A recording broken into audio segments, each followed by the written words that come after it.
Hi,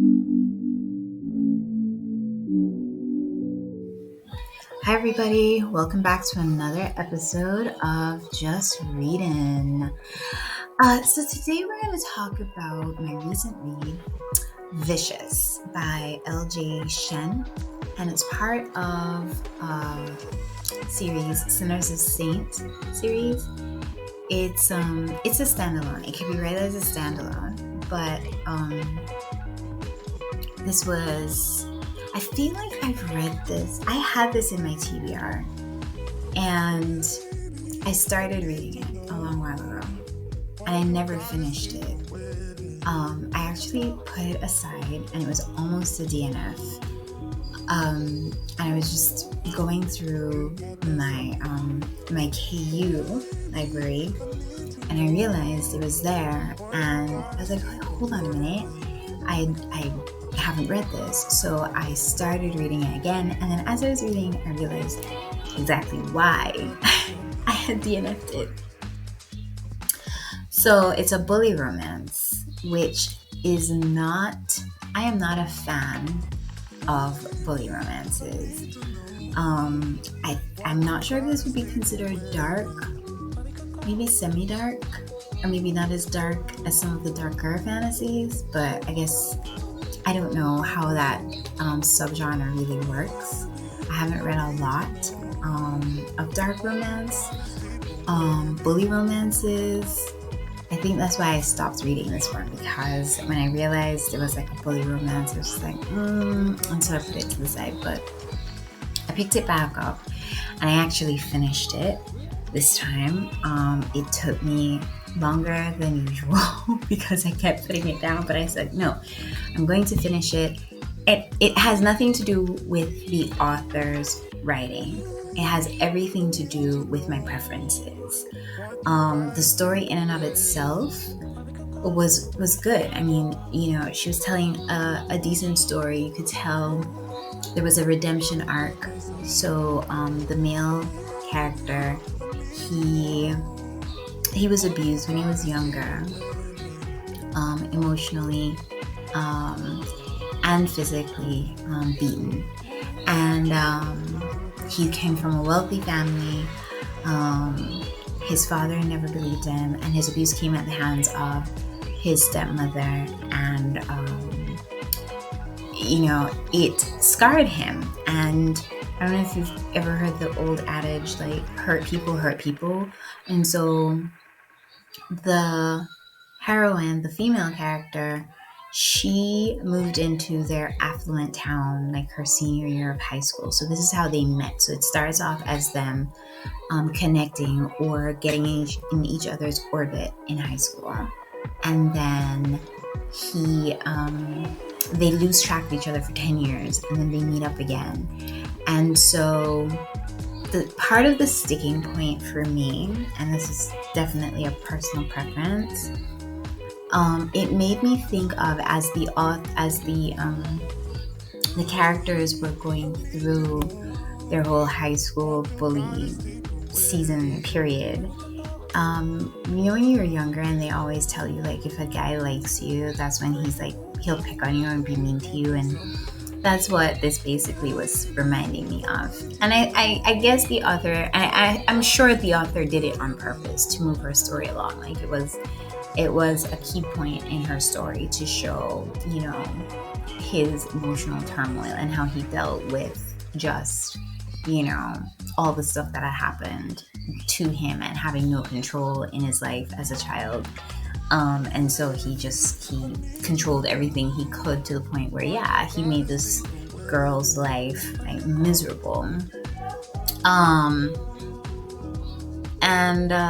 But she had feelings for him as well. Like, it was kind of a hate-love kind of deal for them. And so they lost touch, and then they met up again when they were older adults, 10 years.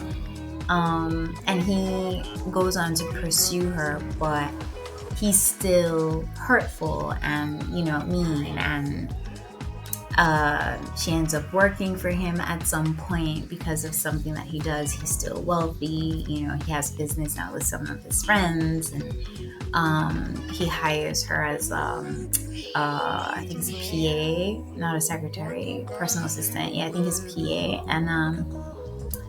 and yeah, so they're in each other's orbit even more so, and then he's dealing with his whole thing, and I mean they get their HEA, and it's good. It's a good HEA. It's satisfying. It wraps it up. And to be truthful, to be honest, when I was reading it, I definitely could see the redemption arc for the male character. The female character, she's strong personality. She didn't really cave, let's say. She wasn't like what is it, pick me. He was the pursuant, but I think it's just the whole genre, that not genre, the whole premise of like just the whole bully romance thing. It's just, I don't know, it's just, I don't think that's a trope. That I could like get into. There was one other one that I read a while back. What was it called? I think this was a bully romance too, a little bit, but it didn't feel like a bully romance. What was it called? Oh my goodness. And it was like about mafia kids. And it was like, and they went off to some university or something, but they were like being trained to take over the mafia. I think the author is JT Geisinger. Is that who the author is? Oh my gosh. Okay, when I remember and find it, I'll put it somewhere so you can see what I'm talking about. But that was the only other one, I think. And I think they did say it was like a bully romance. I think that is the trope that they pushed to say like this is it. But I read it, I enjoyed it, and I remember thinking this didn't feel like a bully romance. But this one, Vicious, definitely felt like a bully romance. Like the male character was, he was just not very nice. I don't know. It was just odd reading. It was weird for me. So if you like bully romances, this is a good one. There's a little bit of spice. I actually like the fact that the author, there's spice, but it's more so, she really does do a decent job of getting you emotionally invested. Like I was reading it and thinking, okay, how is he going to redeem himself? And it's dual POVs, so that really helps, because then you hear his thought processes and his mindset, and you're like, okay, I think I can get behind this. So give this one a try if you like that genre, that trope. Bully romance. It's not an age gap. Oh my goodness. It's childhood. They were not romantic when they were in high school, but they knew each other when they were kids, and they grew up, and then still attracted to each other. Pining hero, because he was pining for her, even though, and pining heroine, like there's pining because she was attracted to him, despite her better judgment, because he was just so awful to her. Trigger warning, there is chronic illness of a family member, and what was the other? Death of a family member. But check the trigger warnings for yourself and see.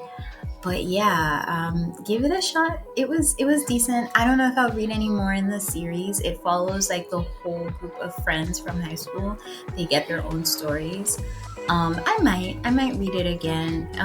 It wasn't a bad book. It wasn't a bad story. I liked it, and maybe I'll try the other ones, because I don't think the other ones are the same trope. But yeah, guys. So this was my recent read. It wasn't even part of my August TBR. It was just in my KU library, and I just said, let me just finished reading it because it was a DNF, and I don't even know how long of a DNF it was. Like, I'm sure it's been a minute that I just put it down and just didn't pick it up. But that's why I always hesitate to DNF books, and that's why I don't always do the star rating thing, because I really do want to see where the author is taking us on this journey, this storytelling. So I give them a try. I mean, if I really do decide to DNF, even that's okay, because I just can't get into the story. I don't know if I've ever said, like, the author doesn't write a good. I don't think so. I think everyone has a story to tell, and it just depends on us as readers and our taste, because what we might not like, another person might love. So yeah, Vicious by L.J. Shen. I keep wanting to say Shine, but it's Shen, S-H-E-N. Sinners of Saints. And I hope you like it. And even if you don't, we'll see.